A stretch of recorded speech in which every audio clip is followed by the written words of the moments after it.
Good afternoon. Welcome. My name is Matt Fury, and on behalf of everyone at Avid, we want to welcome to the main stage Mr. Kevin Smith.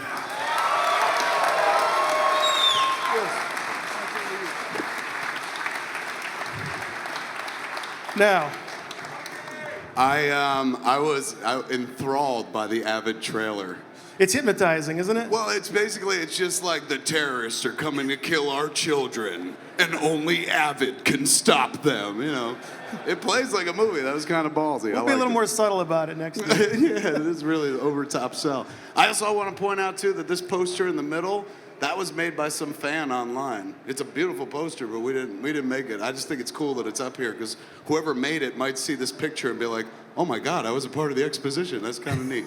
That's how you work social media. Now, before we get started, there's a couple things we need to take care of. Okay. First and foremost, these show shirts are great, but you can't have Kevin Smith in the booth and sit down dressed like this, so I got to take care of something here. Yes. Original 6. Okay, Well done. now we can talk. Fresh off a 16-city tour of your new Yes. film, Red State, wildly successful. About 1,000 people in each theater, is that correct? Over. I think we were averaging about 1,200 people a night. All right, before we start getting into the details of Red State, why don't we give everyone a taste of what this film's all about? Okay. If you, Are we going to show a clip? we are going to show your clip. First time right now? Like, we're going into it? Okay, big spoiler clip. If you guys aren't into spoilers, you don't want the movie spoiled for you, this is like deep into the flick. If you're shooting it and putting it online, know that you're a fucking bastard who's spoiling it for everybody. That being said, our picture of Red State is this little horror movie we keep calling it. It keeps changing as you watch the flick. It's about 3 different movies mashed up into one. This takes place, the clip we're about to watch, is kind of in the 3rd act or the 3rd movie within the movie. At this point in the flick, there's a kind of Waco-like standoff between the ATF and our villains, the Cooper family. So that's kind of what's going to lead into this section. We were trying to figure out what to show. And what are we doing? Just showing the clip, breaking it down? Are we doing something educational or just like, look at this is fucked up? I would go with the 3rd one, yeah. 3rd one, okay. So it was just, we're going to watch it for the fun of it and shit. Later on we'll discuss it. But it's pretty exciting and active. There's a lot of gunplay and shit, so watch your ears. But like I said, spoilers galore. Some shit going to happen that if you haven't seen the movie, they'll be like, fucking up, why'd you tell me that? But it's a badass clip. You ready to watch? Here we go. Let's give it a try.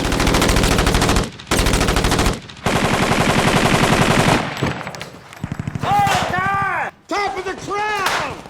Top of the crowd!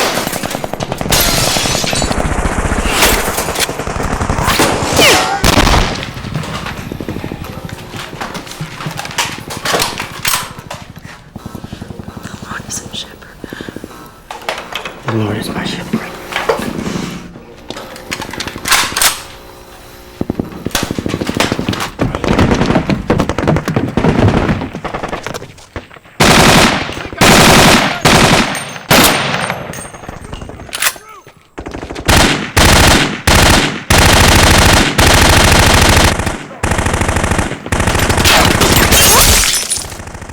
Well, there you have it. Thank you. What I like about it is it doesn't look like a Kevin Smith movie at all. Number 1. Number 2, that's my wife. Yeah, how'd that conversation go? She wanted to be in the flick, and she'll be the first to tell you she's no actress and shit, and I agree. But I thought she acquitted herself well, but every flick we make, she's always like, can I be in it? And I'm like, no, man, like, we're all professionals and shit. She's like, you put all your friends in the fucking movies you make. She's got a point. Yeah, she's like, why don't you put your best friend in the movie? And I was like, I did. Jason Mewes is in all the movies. So I couldn't fight it, and I said, okay, I'll put you in the flick, but you gotta shoot a gun in the sequence. We're gonna put you in the Cooper family, so you gotta be ready for the gunfight in the 3rd act. And she's not a gun person by any stretch of the imagination. She wouldn't say she's anti-gun, but she's very gun control. And she made us go to the Million Mom March, when Harley was 1 year old, because she was very much about like, got to keep this shit locked and away from kids or blah, blah, blah. So I told her, I was like, you're gonna have to shoot a gun in the movie. And she's like, I don't want to do that. I was like, you have to. And she's like, well, can't I just pretend, hold it, and just be like, ba, ba, ba, ba, ba, ba, ba. And I was like, no. Like, maybe in Mallrats, not in this movie. So she came to to the set the day that she was shooting the stuff on the rooftop. It was called Top of the Crown sequence is what we call it. And the day of the shoot, I was like, I'm gonna send you off with Scotty Props, who's in charge of the armaments and stuff. He's gonna teach you how to fire an automatic weapon. I was still shooting something else. I said, we'll meet back here at the bus after about half an hour. You go do that, I'll do the shooting, we'll come back, eat lunch, and talk about the next sequence, which is her on the rooftop firing the gun. So I came back after I was done, waiting to eat lunch with her, and she didn't show up, she wasn't there. And then a half an hour went by, she still wasn't there. And then an hour went by, and she finally showed up. And I was like, what's going on? And she was like, I shot guns. I was like, do you like it? She was like, too much. I was like, really, why? She's like, it's like a vibrator with bullets. Yeah, she looked frighteningly comfortable in all those scenes. She was, man. She went for it. I was kind of impressed. She was like, she's a member of this church family, the religious extremists, the Coopers. So there's a big sequence that takes place in their subterranean chapel. And while it's going on, there's a dude who's about to be sacrificed and stuff. She's sitting in the crowd, and her husband, the character that James Parks plays, he gets up and goes off camera to kind of deal with the guy they got imprisoned up front. So we're on a single on her, and I was like, look, I need some cutaways, man. Just pray. Like, give me some praying and shit. Do some churchy shit, because she don't know anything about church. She's a real atheist and shit. So I was like, do me a favor, man. Just look like everybody else. Give me some praying. And she was like, okay, how do I do that? And I was like, just pray. You've seen people pray. And she was like, okay. So I sit down to go to watch it, and I swear to God, my wife, who doesn't know from God or any of that religious nonsense, I'm Christian, right? And so for me, like, we take off at a plane, I hold her hand, say a prayer, just in case, cover our asses and shit. And invariably, when I do it, I hold her hand, my eyes are closed, and I don't go creepy like, like muttering out loud. I just say it quietly, close my eyes, hold her hand. Invariably, dude, I always hear this coming from my left. Ugh. So she don't like any of that shit, right? So I'm like, you gotta pray in this scene. Look churchy. She's like, okay. She goes like this.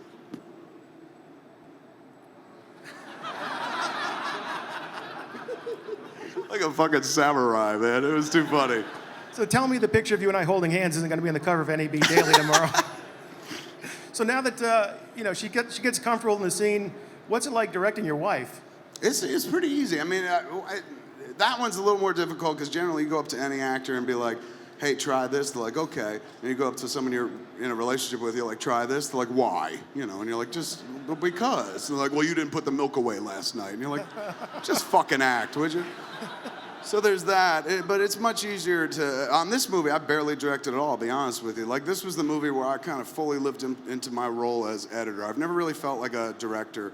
For most of the movies, I felt like a writer who got to direct his shit. But the last few years of the career, I've really felt like an editor first and foremost, because I don't direct traditionally the way most cats do. I used to kind of like stick my hand up people's asses and make them say what I wanted, and now I'm way more Clint Eastwood about it, where I'm just like, go ahead, man. Like a few cats I know work with Clint Eastwood, and I was like, what's that like? And they were just like, he just kind of sits there, he barely says action, he's just looking at his monitor, and you're acting, and then suddenly he'll be like, okay, and that's it. And like, he won't always be like, we're going for a second take, third take. He just might roll on. He gets what he wants, and he moves on. So I was like, that's kind of the move. And on this movie, we have John Goodman in the movie. We have Michael Parks, who's fucking astounding. Melissa Leo just won an Oscar. You can't direct these fucking people. What am I gonna say? I'm walking up to him, I'm like, hey man, do it like this. If I'm fucking Melissa Leo, I'm like, aren't you Silent Bob? Go back to the monitor, So for me, I just tend to stay out of the way. My directing on this movie is like, they'd do a take and I'd go out and be like, that was fucking awesome, and then walk away. We were kind of done. But what I did, I edited the whole fucking movie. I've talked about it many times. This flick, since 2001 on Jay and Silent Bob Strike Back, we started cutting while we were in production, because I cut my own stuff. But first time I used an Avid was on Chasing Amy in '96. We had 9 days that we rented it in an editing suite in New York, 9 days to cut the flick. Scott Mosier, my producer, had learned how to use the Avid. I hadn't. I was still a 6-plate guy. I watched him for about 20 minutes. It was frustrating. Sitting behind somebody who's cutting is like sitting behind somebody who's playing video games. Because you just want to be like, hey man, just go here, give me this real quick. Okay, and then you give it back. And I did that for about 2 hours. And like, I kept watching him, and I didn't know how to do it, but I was like, hey man, just move that thing, if you go over here, give me the mouse, and then you do it, and you're like, okay, is that right? And he's like, yeah. And then after about 2 hours, I was like, move over, and I just sat in that chair and never moved because I loved it. Like, it honestly, Avid made me, I'm not just saying because we're here at the booth, it's the only reason I'm here at the booth. Avid made me a better filmmaker. Everyone knows I entered this business, like basically knowing nothing. You look at Clerks, you're like, well, it's cute, but you don't know jack shit. And so I had to kind of go to film school in front of everybody during my entire career. But this was the real teacher. Once I got into digital editing, it was always Avid for me from the start. That made me a better filmmaker because I was willing to try shit. Like back when we were cutting Clerks, we were cutting on a six plate Steenbeck. And we had all this fucking footage. We had garbage bags full of work print to go through. And that movie is a series of long takes just kind of taped together. It's no real editing there, but still, you'd have all this footage. You have a version of the movie together that you like, but let's say you screened it and like some element didn't work. And you're like, well, we have another shot. Let's go back and look at it. And you'd look at that fucking like 3 garbage bags full of all that work print, and you were like, you know what, it's fine, we're fine. But with this, it's like, you're like, let's try it. You're like, okay, and you could try it, and if it doesn't, it's easy to find shit. If it doesn't work, you just quickly fucking undo it. So I fell in love with it instantly. So from 96 forward, I was editing the flicks, but generally we would cut in post. So I'd shoot the whole time, and then once we were done, go home and start cutting. Dogma, I didn't touch any of the footage, until we got back home when we were all done with the shooting. And so it took me like 2-3 months to put it together to cut it, but didn't start till then, which is ridiculous because if you're missing something, then you gotta like ramp up again and go back. The next movie we did, Jay and Silent Bob Strike Back, we were cutting while we were shooting because we were doing the blunt saber sequence and a lot of different shots. I mean, you look at the movie, it's not a lot of different shots, but for Kevin Smith, it was very taxing. So we had a bunch of different visuals and we wanted to keep track of them, and we'd had storyboard elements and sorts. So I told Moj, I said, take the video tap footage, like it was on high 8s. I said, take this, dump it in the Avid, then cut together like a skeletal version of what the scene could kind of look like. And Moj jumped it in the Avid, and it took him like half an hour. And then he put actually a score track under it and brought it back, and that changed everything for me. I'm like, this is what the movie will look like. Everybody, this is what the movie will look like. And they're like, what an idiot. But to me, I was like, suddenly I'm seeing it. It went from being a theoretical to a concrete. It went from being something inside my head that you would try to explain to people to something you could literally show them. And from that moment forward, I was like, we should cut constantly while we're in production because, number one, I could show people what I'm thinking rather than like 6 months later, like, here's the finished movie. Number two, we could find things that if we missed, maybe we could grab. Like the Blunt Cave sequence with the blunt saber fight, when it was all cut together, we were missing one reaction shot. And that's something like if we'd waited till the end of the show, like if you hire an editor, if you work with an editor, sometimes they cut during the show, but I'm so anal retentive, I gotta cut all the footage myself, that I separated the two, but I started combining them so that I was cutting while we were fucking shooting and improving as we went. That changed everything. From Jay and Silent Bob Strike Back forward, all I did was cut while we were shooting, and I became more of an editor in my mind than a director, because I just sit on set and watch a take and just be like, okay, I got that line, oh shit, we gotta get that line again. Ooh, that line's way better than I imagined. You collect it in your head, and you've got your kind of mental EDL that's sitting right here. And when the footage gets dumped in when I go home, because the workflow from we shot on Reds and the Canon 5D, dumped those cards right into the fucking Avid, I'm cutting that night. So the next morning I could come in with a laptop, set it up on the monitor station, plug it into a squawk box, and collect the cast and crew and sit there and watch the scene. And I don't, like fucking assemble. I fine cut the shit out of it. So that by the time it's time to show people, it looks like the movie. I don't want it to be like, this is a general idea, like this is what I was thinking.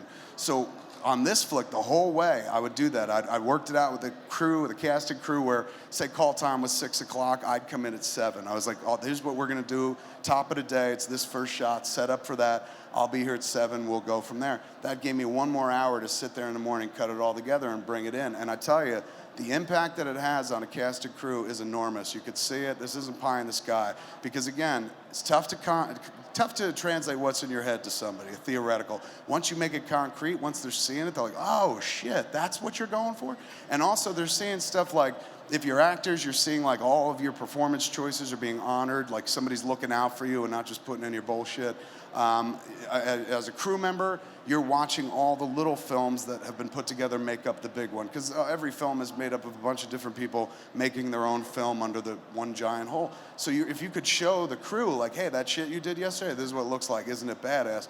You get better work out of everybody. Like, you should do that for 5-7 minutes in the morning. Show them what you cut. Fine, cut that shit, show them the next morning. Everybody works harder. Like, I was on this movie, Catch and Release, where I was just an actor.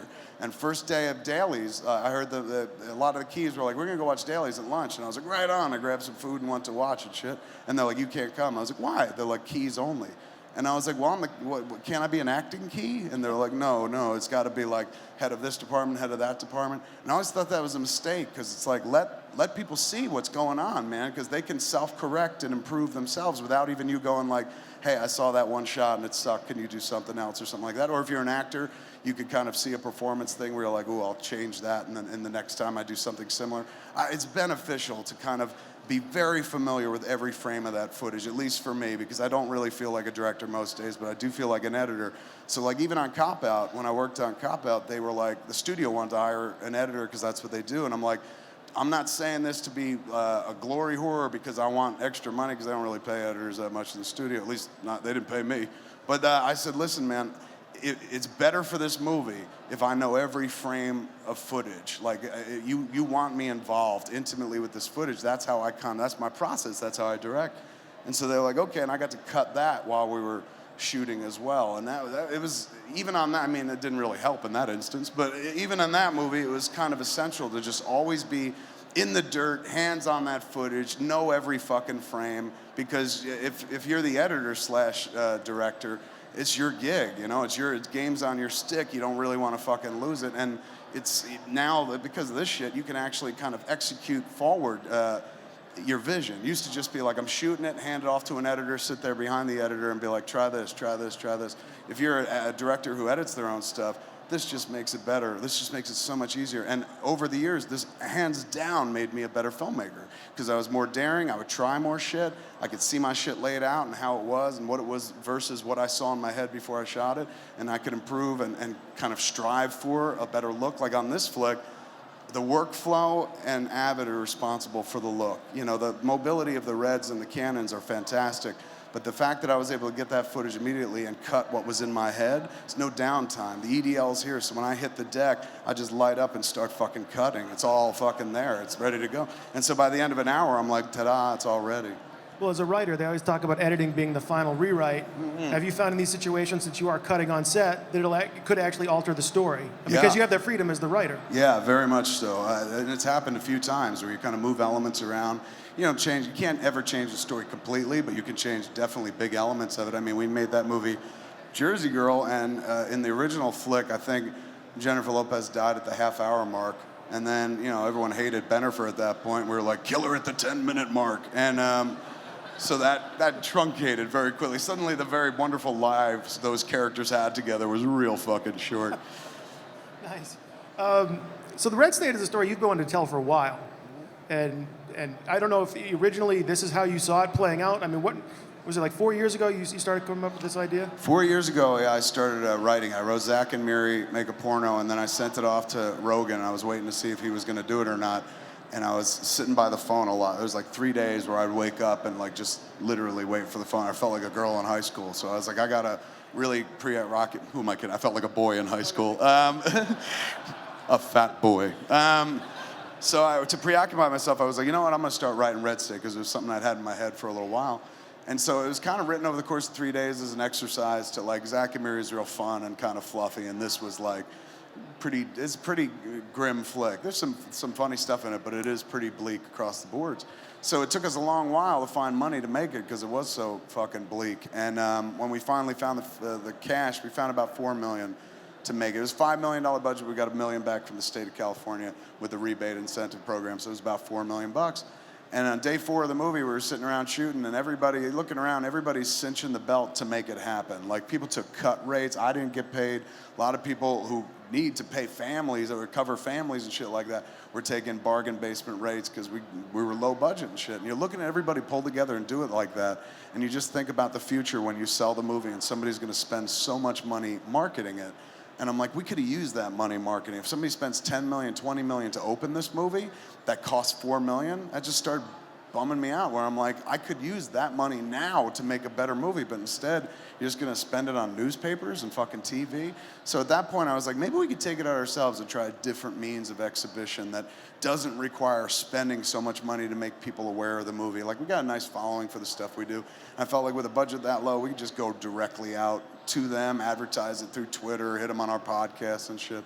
So we did this tour. It was kind of testing that out. It was a kind of word of mouth tour. And it was neat.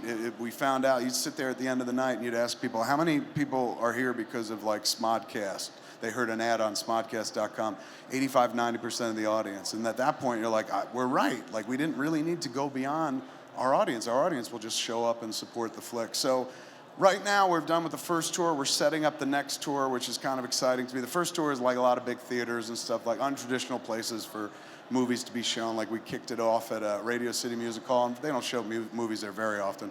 The next tour we're doing, though, I'm really excited about, is this mom and pop theater tour. It was, I think on Zack and Miri. It was definitely Zack and Miri. Right before the movie came out, we were in Pittsburgh. That's where we shot it.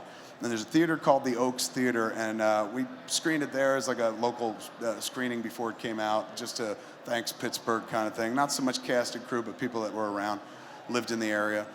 And after the movie was done, the chick who managed the theater was like, can you make sure that this comes here when it opens? It was opening in like 3 weeks or something. And I said, yeah, no problem. We screened here. I'm sure it'll be fine.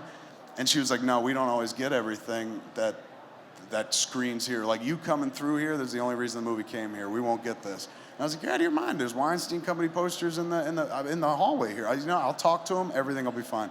I went back to Weinstein. I was like, can you make sure that the Oaks gets a print to play? Like, they want to play it, and they think it'd be really fun and stuff, and they think they got an audience, and they were just like, they don't earn enough per screen for us to do that. And I'm like, you're kidding. And they're like, no, so we're not gonna. And that's the thing that's always bugged me about this business. They're like, there are plenty of interested and interesting people right here, but they're always reaching beyond them for somebody else, like some mythical dollar that's better than the dollar that's right in front of them with a supportive fan base. So for me, I was like, let's take the fucking movie, this movie particularly, to all those theaters, because you got a bunch of single screen mom and pop houses, like screens that are 430 to 500 seats in college towns everywhere. Not every place is a multiplex.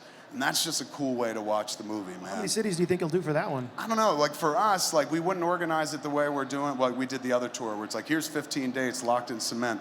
Being that it's a movie theater, and being that, like, we have the following we have online, we could be pretty nimble and be like, okay, it's Monday, 5 days from now, we're deciding we're going to show Red State at the Oaks in Pittsburgh. Who's in? And boom, sell it, hopefully sell it out, and go. The ticket price would be cheaper than it was on the last tour, I think. But also, it's just, it's kind of like flash mob screening, where it's just like, hey, it's going to be here, and everyone fills up. And then you do it at your leisure, more so than like, we got to schedule this out and make sure that the prints go here and the money goes here. It's just, for me, I wanted to stay involved. Like, I always thought of movies as kind of plays, you know? And I mean, they're just cinematic plays.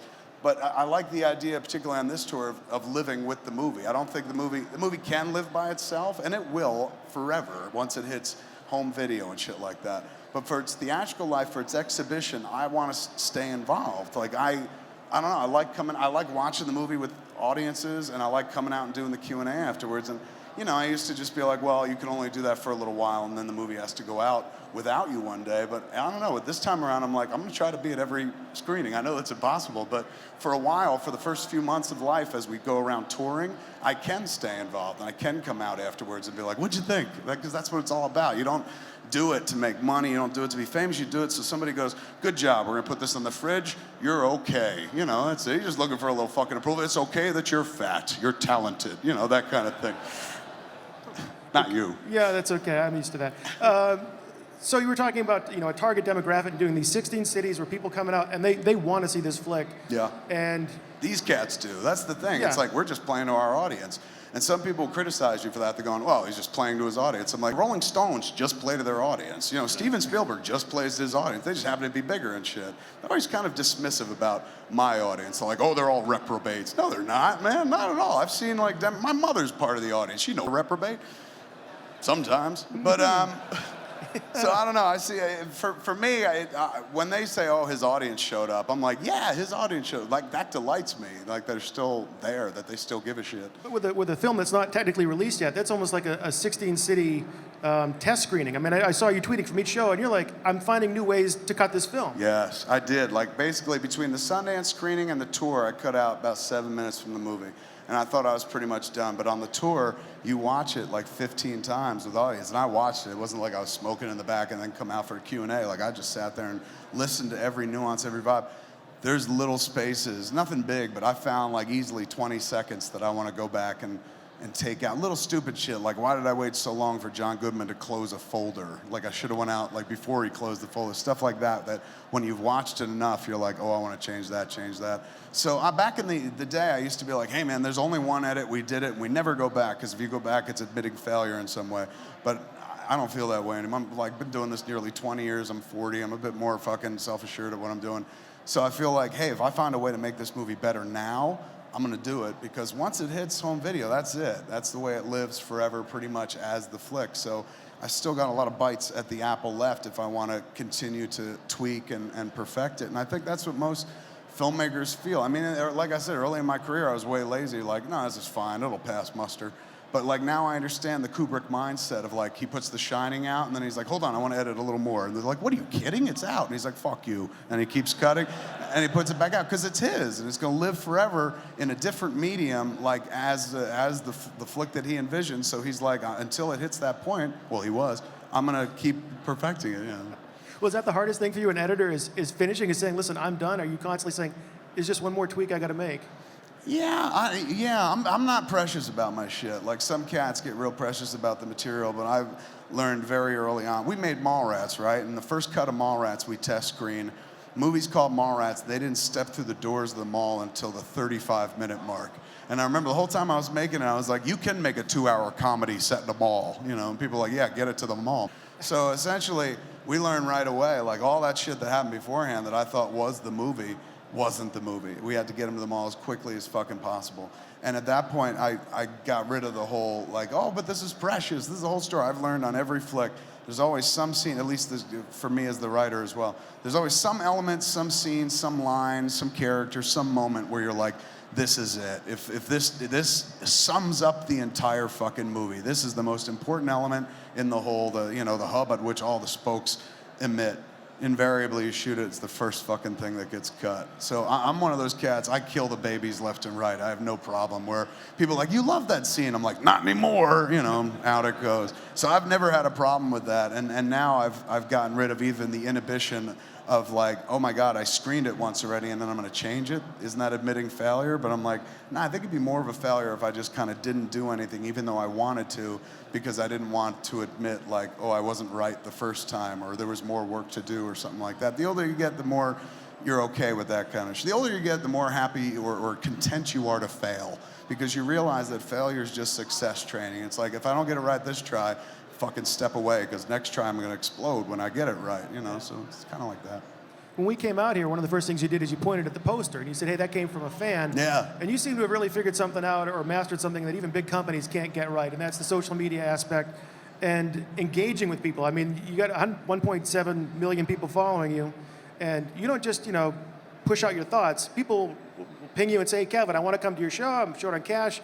Can I do a new open for Smodcast? You're like, yeah, so it's a whole big barter exchange program. That was weird. It started with the Red State Tour. We started doing this art swap thing where people are like, I want to go to your show, but it's too fucking expensive. And I was like, okay, can you do music? And they're like, yeah. I was like, write me a 1-minute song with no lyrics. I need it for my radio station.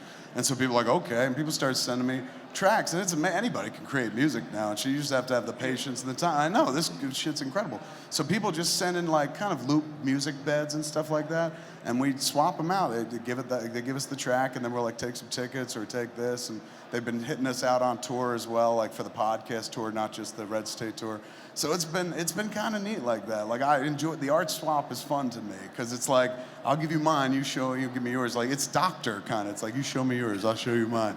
Well, is the whole thing really organic, or do you have like a real plan in place? Because it seems, again, I'll follow you, and someone will come up with an idea, and you'll tweet somebody behind the scenes and say, set up that URL, create that website, and let's just build on that. Like the whole Smodcast empire it helps just to rolling. be nimble. It's like, honestly, if you can be open for suggestion in a good way, you can take a dopey whimsy or a fucking passing idea and turn it into a reality. On Twitter, I was musing about, like, we'd been on the road with our podcast, and I was like, it'd be so nice to have a place in Los Angeles, a blue black box theater, just to do the show once a week.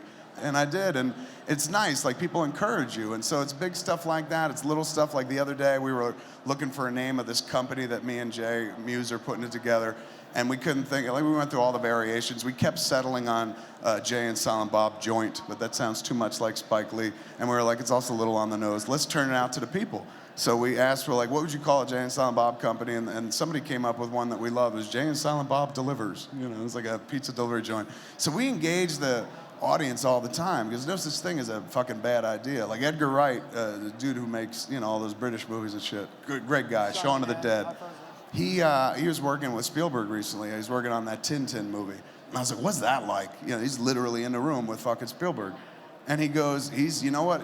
The genius of that man is there's no such thing as a bad idea, and there's no such thing as like, well, I'm not going to use that idea because I didn't come up with it. He's like, people would throw out ideas, and like an hour later, he'd come back and be like, remember that thing David said? And he just met David that day. He's like, let's do that. And I was like, wow, that's ingenious, because that's a dude who's just like, I'm not going to throw out a good idea just because I didn't come up with it. He's like, at the end of the day, I get credit for it anyway, so fucking throw it in, And that's the way to roll. You take from everybody. You let them bring their art. On this movie, more than anything else I'd ever done before, I would just tell everyone, cast and crew, like, what would you do? Your job as a director, people come to you with questions, a zillion questions. You just have to answer them like this. Somebody's like, black or white? You just have to be like, oh, black, definitely black, and here's why. You don't even have to explain it. You just have to be certain. Everyone wants certainty from one person in the room because it's a nebulous job where you're making pretend for a living and stuff. So they need somebody to kind of be quasi in charge and somebody to say yes or no. So primarily, like, that's my job as director. But on this movie, I put it back into everyone else's lap an awful lot, particularly in pre. People be building things and, hey, we're planning this. What do you want to do in this? And I'd be like, well, what would you do? And they'd be like, well, I guess I'd do this. And if you put it back on somebody, they'll give you their best because they know they're like, oh, shit, spotlight's on me. All right, this is how I'd do it. And they'll give you an A game. They're not just going to execute. They're going to try to elevate. So it's a philosophy that's always kind of worked for me, and it worked really well on this movie where it's just like, what can you bring to it? When you kind of share the load with somebody else, because this is not an art form that one does by themselves. It's the most ridiculous art form of all the art forms that exist. If I was a painter, I'd have a blank canvas and I could do some shit for a few minutes, turn it around and be like, ta-da, there's my mind communicated. If I wanted to write a song or compose something, that wouldn't take much, maybe a humming in my head and a pencil and paper or something like that. But film is one of the only art forms, and it's also confused oftentimes as a commercial art form, not so much just an art form, but it's one of the only art forms in the world where you're like, I have a really cool idea. I need $20 million and 100 people to accomplish it. And, it begins. Then they go out and try to find all that money and stuff. And part of the reason I want to get out of it is that reason. It just seems like you spend so much money doing something so simple. Like the stuff that I do is not really visually oriented or visually interesting. This is a big exception, but mostly I just do stuff where people talk to each other. And we're doing that right now. I guess we spent a few bucks here, but in terms of like, we were doing this as a feature, this is a Kevin Smith movie right here, two-shot, two dudes talking to each other in hockey jerseys. It's bound to happen. Usually I can see the back of the room and I know how much time we have. There we go. Excellent. Thank you. So we were talking about the tour. We were talking about Smodcast. There's a lot of things going on in your world the past year that it sort of seemed like you're turning a corner. Yeah. You just had an auction where you're selling off a lot of the Jay and Silent Bob stuff, the View Askew Universe stuff. You announced that the Red State is going to be your penultimate, I looked it up, second to last film. That's right. Good Yes, term. thank you. It sort of seems like, okay, I'm moving on to something different now. I'm launching my Smodcast internet radio. I'm really pushing the podcasting world. Right. You know, where are you headed? You know, what's the plan? For me, I've done film, but it's coming up August of this year. It'll be 20 years since I sat in the Angelica Film Center in Manhattan and watched Richard Linklater's Slacker. And that was a movie that changed my life. I sat there at the end of that. I was like, oh my God, I want to be a filmmaker. Like, this is what I want to do. I want to do this. And it's been 20 years. And in the beginning, the thing that I wanted to do the most was make Clerks. And if that worked, we could make Dogman. That's all I had in my head. And then because of the nature of this business, you just keep going. Suddenly you're like, what do you want to do next? I'm like, how about this? How about this? And then I had a bunch of stuff in me from when I was growing up at 21 Jackson Street, where I lived in Highlands, that I think those are the first 5 films. Clerks, Mallrats, Chasing Amy, Dogman, Jay and Silent Bob Strike Back. That's everything I ever wanted to do, and that's like wish list shit. Like, that wasn't even like when I sat down watching Slacker, like, one day I want to make Jay and Silent Bob Strike Back. But all those elements were there from childhood all the way up to the moment I started making flicks. And then you do that for a while and you run out of those stories, the passion stories that come from your origin point, like where you were at your strongest, connected to the source. And then at that point you have to decide, well, do I just stop making movies or do I just start making up movies to make and stuff like that? And so, I don't know, it was a cool job. I don't know, I didn't want to leave it. Nobody ever wants to leave it. They punch your golden ticket, you just want to fucking stay. And mine particularly was nice. I mean, I never made like $100 million blockbusters or even $50 million blockbusters, but whenever I was working, I was always able to go into Miramax and do exactly what I wanted. There was like one movie they didn't make, and that was Red State.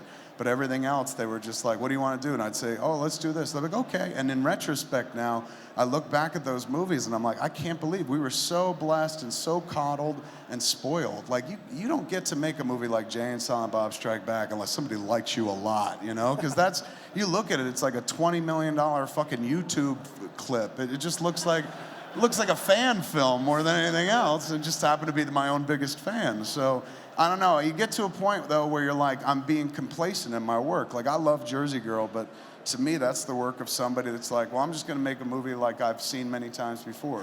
I'm going to try to make one of those flicks. And I didn't have that in me. I didn't see Richard Linklater's film, Slacker, and go like, oh, my God, one day I want to make a movie about a guy who loses his wife and he has to raise a girl by himself. Like, that comes at a time where you're like, well, I'm here. I might as well just keep working.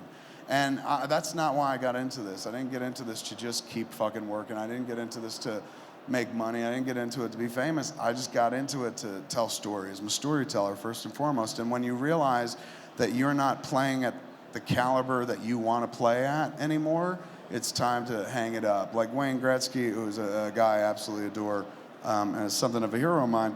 Wayne Gretzky, greatest hockey player in the world. And even he one day was just like, I can't do it the way I used to anymore. His father said you could play for another 2 seasons easily when he was retiring.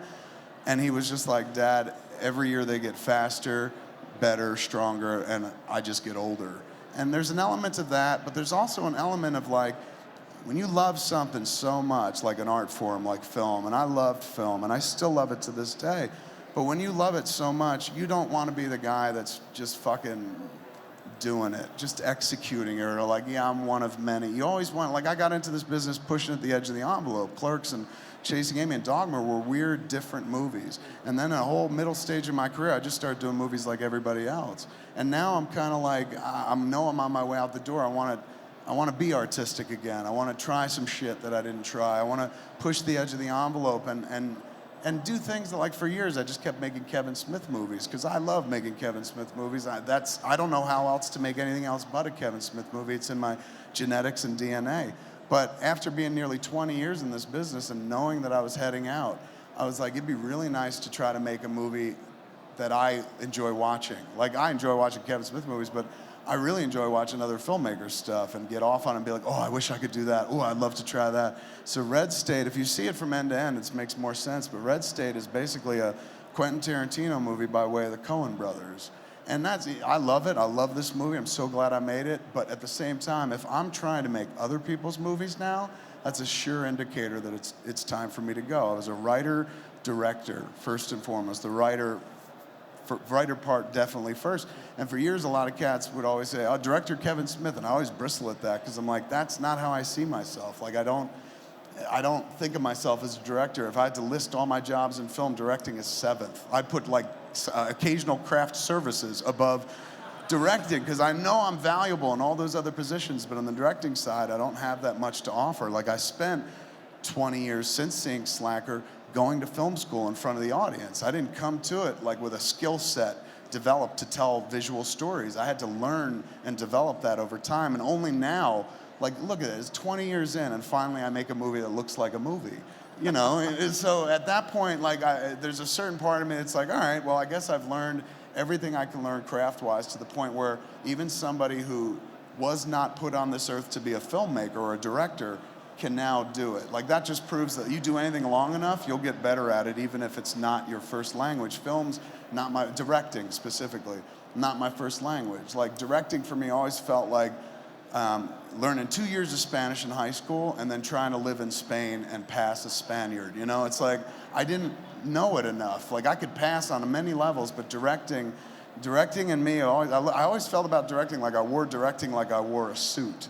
And you've never seen me in a suit because I look fucking dumb. Like, it just doesn't, I've got a weird pear-shaped body that doesn't wear a suit well. And if you see me in a suit, you're like, well, technically he's dressed, but...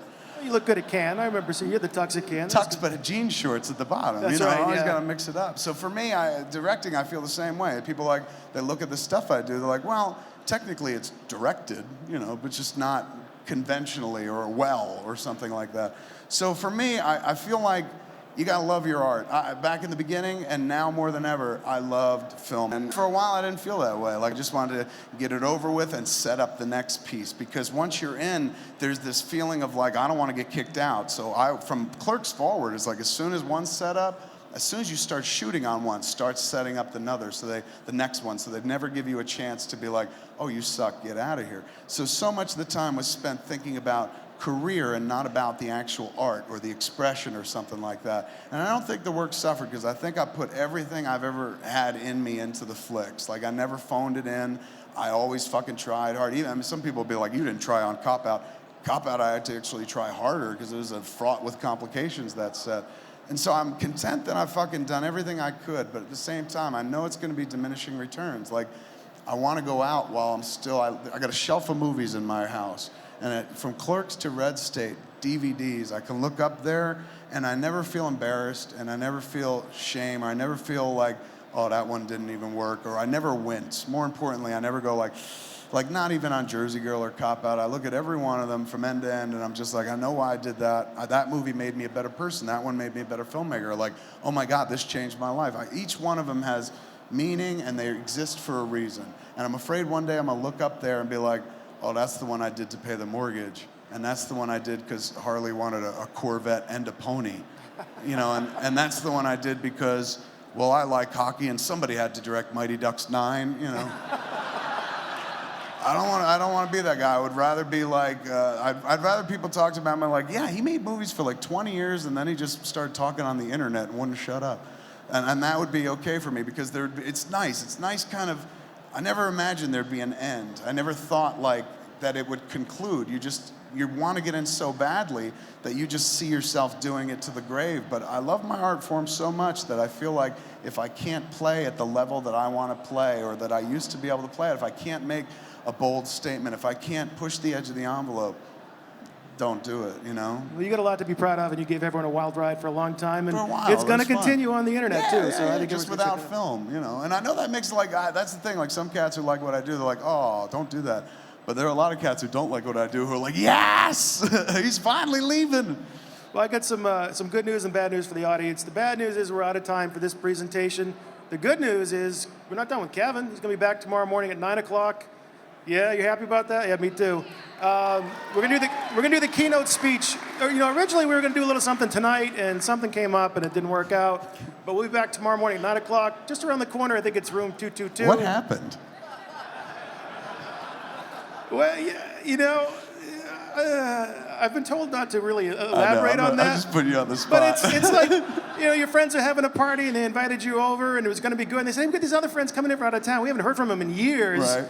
And they want to come. And you're like, oh, great. And they're like, no, they don't want you to come. And then it's like, oh, that's not so cool. I liked how you turned it into a parable to explain it to me. You're like, it's like a friend who comes over to another friend's house, Kevin. Yeah, it's like, we're going to bring champagne. Like, no, other friends like Kool-Aid. Don't bring the champagne. So we're going to take our champagne around the corner tomorrow morning at 9 Sweet. o'clock. Yeah, this will be fun. Tomorrow morning we'll sit around and we'll probably get Q&A format. Absolutely. We'll just So open this it up, this talk is to you just letting guys. Kevin, just get it out there. Tomorrow, you're going to ask the questions back.